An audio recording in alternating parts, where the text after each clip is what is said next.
Buenos días, soy Juan Pedro Arrebola, investigador y profesor en la Universidad de Granada en el Departamento de Medicina Preventiva y Salud Pública, y mi charla va a estar enfocada a mostrar nuestra perspectiva en relación a cómo limitar la exposición a contaminantes ambientales, basado en lo que hemos aprendido a lo largo de años de investigación en epidemiología.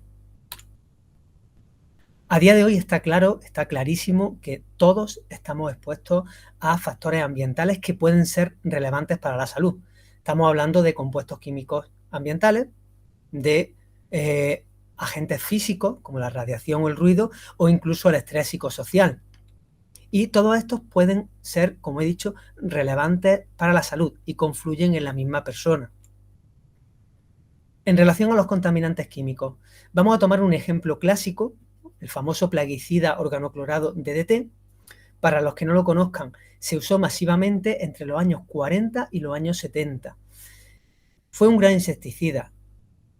Fue de los grandes responsables de la erradicación de la malaria, por ejemplo. Se utilizaba en campañas de salud pública para los mosquitos, por ejemplo, y se usó masivamente, como hemos dicho. Este plaguicida tenía una característica muy importante, que es muy persistente. Una vez que se aplicaba, permanecía mucho tiempo en el lugar, lo que era, en principio, una característica deseable. Esto dio lugar a una familia de contaminantes plaguicidas, mejor dicho, llamados organoclorados, que eran, pues, por ejemplo, el aldrin, el endosulfán, el mirex, el hexaclorobenceno, con diferentes propiedades.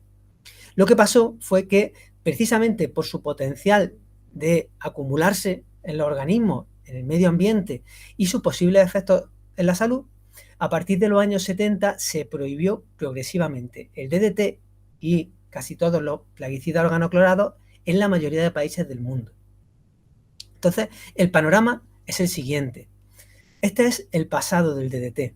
Uso masivo, de forma indiscriminada, sin tener en cuenta posibles efectos adversos. Y este es el presente del DDT, que si analizamos la sangre de los pingüinos, hasta ellos tienen metabolitos del DDT. La pregunta es, ¿quién aplicó el DDT en la Antártida? Probablemente nadie, pero el DDT era capaz de viajar grandes distancias por las corrientes de aire y además era muy resistente. ¿Qué pasa? Que si los pingüinos tienen, quiere decir que casi todas las especies de animales tienen, incluidos los humanos. Por lo tanto, a pesar de llevar décadas prohibido, sigue siendo un problema potencial para la salud pública porque sigue presente en la mayoría de los organismos vivos. Y aquí tenemos otro ejemplo, el famoso bisfenol A, también llamado BPA.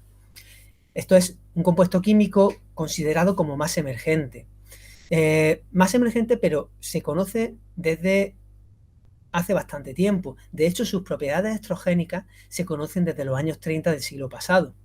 Lo que pasa es que no se utilizó como fármaco, se utilizó para la fabricación de plásticos. Unos años después emerge como uno de los compuestos químicos más fabricados presentes en la industria del plástico de policarbonato, en las resinas epoxi que se utilizan en los empastes dentales, en los revestimientos de los envases de las latas de conserva, y por lo tanto masivamente producido a nivel mundial.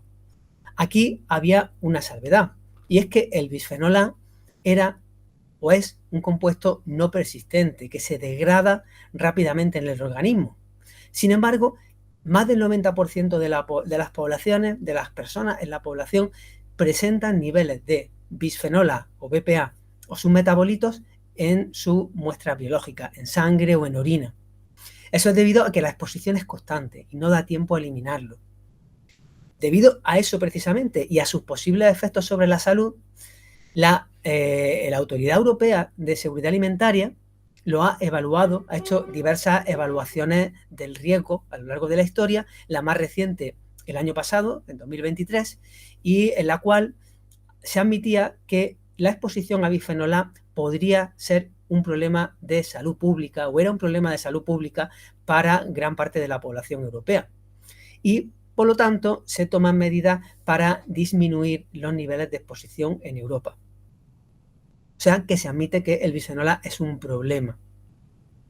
Otro ejemplo, el mercurio. El mercurio es un metal ampliamente conocido, con muchas aplicaciones, y es tristemente famoso por ser el protagonista, ¿no?, del desastre de Minamata, en Japón, cuando una industria química vertió toneladas de mercurio al mar, con la consecuente contaminación del medio marino, de los peces.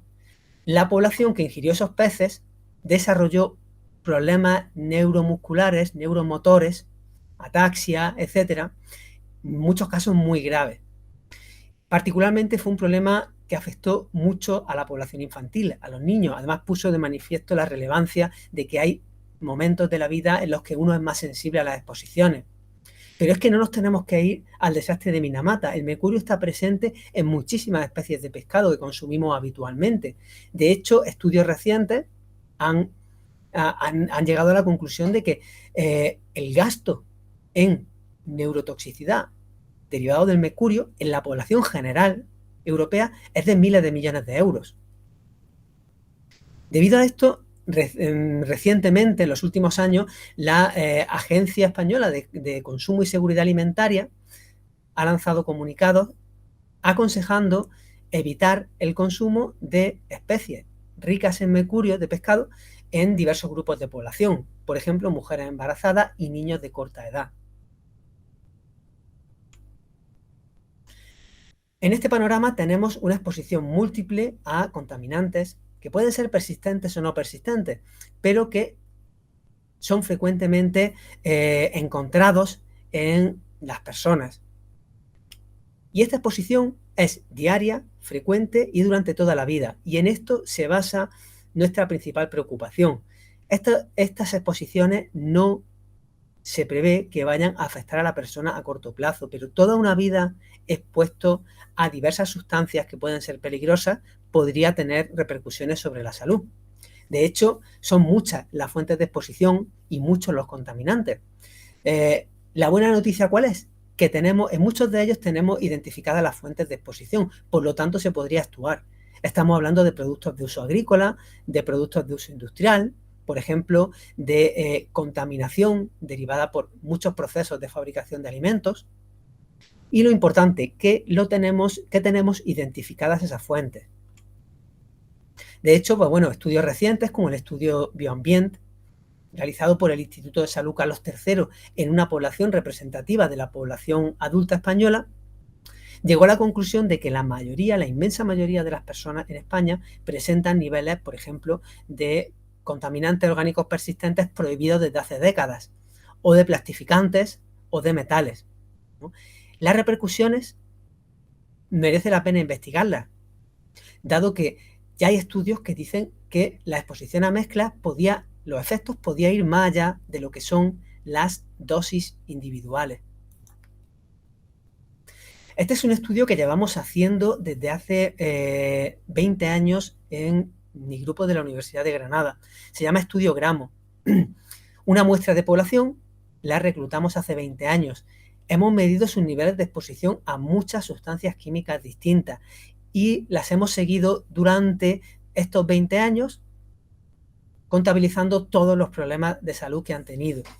Y hemos llegado a varias conclusiones. Tenemos como unos 30 publicaciones científicas, algunas de ellas. Los niveles de plastificantes se asociaban a un mayor estatus de inflamación, por ejemplo, o los niveles de plaguicidas organoclorados, los que ya estaban prohibidos, se asocian a un mayor riesgo de diabetes o de cáncer o de hipertensión, lo mismo que los metales pesados. Por tanto, hay una serie de efectos. Nunca vamos a llegar a estar convencidos 100% de que los efectos son reales. Es muy difícil. Pero, dada la evidencia, y esto está acuñado pues, con la Comunidad Europea, por la Comisión Europea, por la OMS, tenemos que adoptar el principio de precaución. Ante la duda, más vale prevenir que curar. Estamos hablando de que tenemos ejemplos en la historia, por ejemplo, el tabaco, la exposición al tabaco. Los primeros estudios epidemiológicos sobre los riesgos del tabaco son de los años 40 del siglo pasado.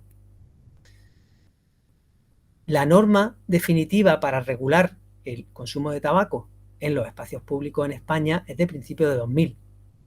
Por lo tanto, si actuamos tomando como base el principio de precaución, podremos prevenir la salud de la población, podemos ahorrar en morbilidad, en mortalidad e incluso en gasto sanitario. Casi todas las acciones preventivas suponen un ahorro en gasto sanitario. Además, hay que tener esto en cuenta. Hay periodos de especial vulnerabilidad, periodos en los que la persona puede ser más sensible a la exposición. Por ejemplo, el embarazo.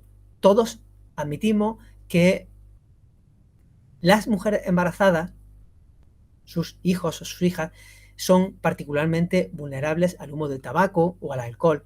¿Y qué pasa con el resto de exposiciones a contaminantes como plaguicidas? También podríamos hablar de ancianos o de enfermos crónicos o, por ejemplo, de niños o adolescentes. Y en relación a estos colectivos, comenzamos una línea de investigación hace unos años.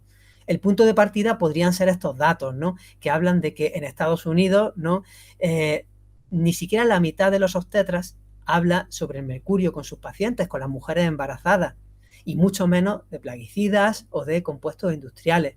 Por lo tanto, iniciamos una línea para romper esa barrera que hay con el profesional sanitario o con los pacientes, con el público en general, ¿no? Tenemos que acercarnos además a los profesionales sanitarios porque son la principal fuente de conocimiento, de consejo de la población general. Y esto creo que es muy ilustrativo, este ejemplo, para ver hasta qué punto podemos actuar. Nosotros tenemos datos de varios estudios en esta gráfica. En la gráfica de la izquierda tenemos las concentraciones de dos poblaciones de Bolivia, un estudio que hicimos en Bolivia, en una región que había una población urbana que tenía niveles de el principal metabolito del DDT, niveles parecidos a la población europea, a las poblaciones europeas. Sin embargo, muestreamos una población agrícola. Esta población tenía 20 veces más niveles en sangre de este metabolito de plaguicida. Podríamos llegar a la conclusión, vale, esto es algo obvio, es una población agrícola, el DDT se prohibió de forma tardía, más tardía en Bolivia, por lo cual esta población presenta niveles 20 veces superiores. Pero es que ahora nos vamos a la gráfica de la derecha, en la que tenemos, ya no son poblaciones, son dos personas del estudio Gramo que viven muy cerca una de la otra, en Granada. Ninguna de ellas se dedica a la agricultura y, sin embargo, una de ellas tiene niveles casi 20 veces superiores a la otra. Esto muestra que quizás el estilo de vida puede tener que ver. En el caso del DDT o de plaguicida organoclorado, están muy relacionados con el consumo de carne, con el consumo de alimentos grasos de origen animal y de animales que viven mucho tiempo. ¿Puede ser un consejo que le podríamos dar a la población? Podría ser. No estamos diciendo no consumas carne, estamos diciendo ten cuidado y limita el consumo de carne. Para ello, para estudiar la eficacia de estos consejos, realizamos el estudio EMBA, que estaba financiado por el CIBERES, el Ciber de Epidemiología y Salud Pública del Instituto de Salud Carlos III, y que coordinamos entre el doctor Jaime Mendiola de la Universidad de Murcia y yo. En este estudio nos propusimos dar unos consejos, comprobar la eficacia de darle unos consejos sobre estilo de vida a una serie de mujeres embarazadas. ¿Cómo medimos la eficacia de esta intervención? Le vamos midiendo paulatinamente a lo largo del embarazo los niveles de contaminantes que tenían en su orina y en su pelo. Y resulta que, fue un estudio multicéntrico en varios hospitales de España. Y resulta que vimos esto, para algunos compuestos, ¿vale? Estos son resultados preliminares, no tenemos los resultados definitivos porque estamos todavía trabajando, pero estos son los que presentamos recientemente en el Congreso de la Sociedad Española de Epidemiología.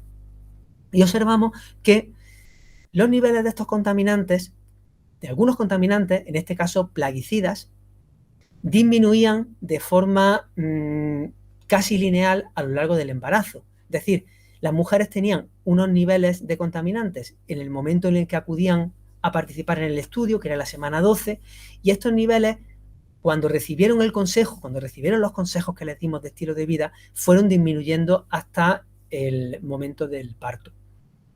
Por supuesto, no tenemos certeza 100% de que esta disminución se deba a nuestros consejos, pero esta información nos anima a continuar investigando las repercusiones de nuestros consejos, de los consejos que podemos dar sobre los niveles de contaminantes de la población. Y en este sentido, y gracias a lo que aprendimos en este estudio y en otros, elaboramos estas guías sobre cómo limitar la exposición a contaminantes químicos ambientales. Estas guías están disponibles para libre descarga en la web de nuestro grupo de investigación que compartimos con un grupo de antropología social de la Universidad de Barcelona, y se pueden descargar de forma gratuita con este QR. Y son unas guías que elaboramos con mucho cuidado. Fue un equipo muy multidisciplinar, integrado por epidemiólogos ambientales, pero también por especialistas en exposición ambiental, por personal clínico fundamental. Estaba revisado, entre otros, por la ginecóloga que atendía a estas mujeres. Está revisado también por investigadores sociales que nos ayudan a elaborar el mensaje. Por lo tanto, son guías que están validadas en diferentes contextos y con diferentes profesionales. Para ellas, ¿qué priorizamos? Que la información fuera clara. Estamos hablando, por ejemplo, de mujeres embarazadas que reciben muchas veces mensajes contradictorios y que podrían estresarse fácilmente. Pues vamos a dar un mensaje conciso, un mensaje que no sea catastrofista y que admita que la exposición es inevitable. Desde ahora mismo dejamos claro que la exposición a contaminantes ambientales no existe, la exposición cero, pero sí nosotros tenemos mucho que hacer para limitar nuestra exposición individual, y ese es el objetivo de las guías: limitar en la medida de lo posible la exposición. Consta de varios apartados. Tenemos un apartado de alimentación, otro de estilo de vida, de cosmética y de ocupación. Por último, incluimos también un apartado en el que se nos puede contactar. Además, se da una bibliografía en la que las personas que lo deseen pueden ampliar sus conocimientos, porque ya digo, la información viene de esta forma, viene muy escueta, porque queremos llegar de forma directa a la población. Y es también interesante hacer hincapié en que estos consejos de estilo de vida son compatibles con una vida sana y con los consejos que se dan a nivel clínico para la población general. Por ejemplo, abordamos mucho el tema de la alimentación. Damos información sobre la necesidad de limitar el uso de plásticos, el uso de envases alimentarios plásticos, la necesidad de limitar que estos envases se sometan a estrés, por ejemplo, alimentos ácidos, por ejemplo, calentarlos en el microondas o en el horno, porque favorece la liberación de compuestos químicos. Hablamos también de aspectos que le interesan mucho a la mujer embarazada. Había algunas que se preocupaban porque le habían dicho que la leche materna es la principal fuente de exposición para el recién nacido en muchos contaminantes. Sin embargo, esto no es incompatible con dar lactancia materna. Lo ideal sería que la madre hubiera adoptado un estilo de vida saludable desde un tiempo antes de quedarse embarazada, pero aún así, no por ello, y lo dejamos claro, no se recomienda dejar de dar la leche materna, porque tiene muchos beneficios para el recién nacido, ¿no? Este mensaje está, por supuesto, consensuado con el personal clínico, ¿no? También no queremos saturar a la población. Por supuesto que es conveniente, en la medida de lo posible, el incremento en el consumo de alimentos ecológicos, alimentos bio. No quiere decir que toda la población tiene que consumir todo ecológico, porque somos conscientes que algunos grupos de población no pueden, o que la mayoría no pueden, ¿no? Pero en la medida de lo posible se debería de incrementar el consumo de alimentos ecológicos y de proximidad. Por supuesto, hablamos del tema del pescado, la necesidad de evitar el consumo de ciertos pescados de gran tamaño que acumulan gran cantidad de mercurio. Y también abordamos el tema de la cosmética. La cosmética es muy importante para la exposición a múltiples sustancias químicas.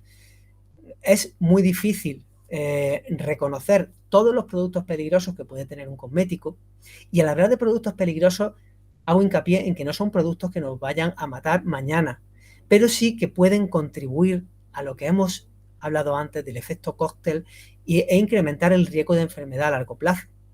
Y entonces por eso damos una serie de nombres que la persona podría identificar en la composición de ciertos cosméticos y ciertas pautas para identificarlos. Antes de terminar, quiero hacer hincapié en que este mensaje, no queremos dar un mensaje catastrofista y queremos animar a la población a que con pequeños hábitos de vida podríamos limitar la exposición y por tanto repercutir de forma beneficiosa sobre la salud. Próximos pasos que estamos dando, pues este estudio que me parece muy bonito es un estudio que nos ha financiado el Instituto de Salud Carlos III y que se enfoca en volver a diseñar otra intervención, o sea, en mejorar todavía más estas guías que están disponibles y que, dicho sea de paso, las guías están enfocadas a mujeres embarazadas y lactantes, pero comentan hábitos de vida que pueden ser adoptados por cualquier grupo de población. Y en este estudio que estamos desarrollando, pues queremos dar un paso más y queremos hacer un estudio como un ensayo clínico, como los que se utilizan para para comprobar la eficacia de los medicamentos. Es un estudio multicéntrico que se va a comenzar ahora mismo, va a comenzar en febrero de 2024, y se va a realizar en 4 hospitales de Andalucía y de la Comunidad de Madrid. Y, por supuesto, estamos un equipo multidisciplinar y cualquier persona que esté interesada en participar, ya sea experto o no sea experto, pues es bienvenida, puede contactarnos y podemos ver la forma de establecer una colaboración. Por supuesto, si quieren conocer los resultados. Es uno de los primeros estudios de este tipo que se vayan a llevar a cabo en nuestro medio. Como conclusión, como mensaje para llevar a casa, es fundamental.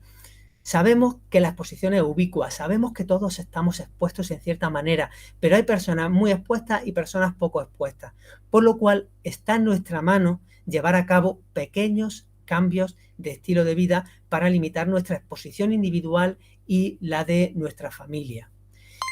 Y un punto de partida podría ser leer la guía que le estoy proponiendo.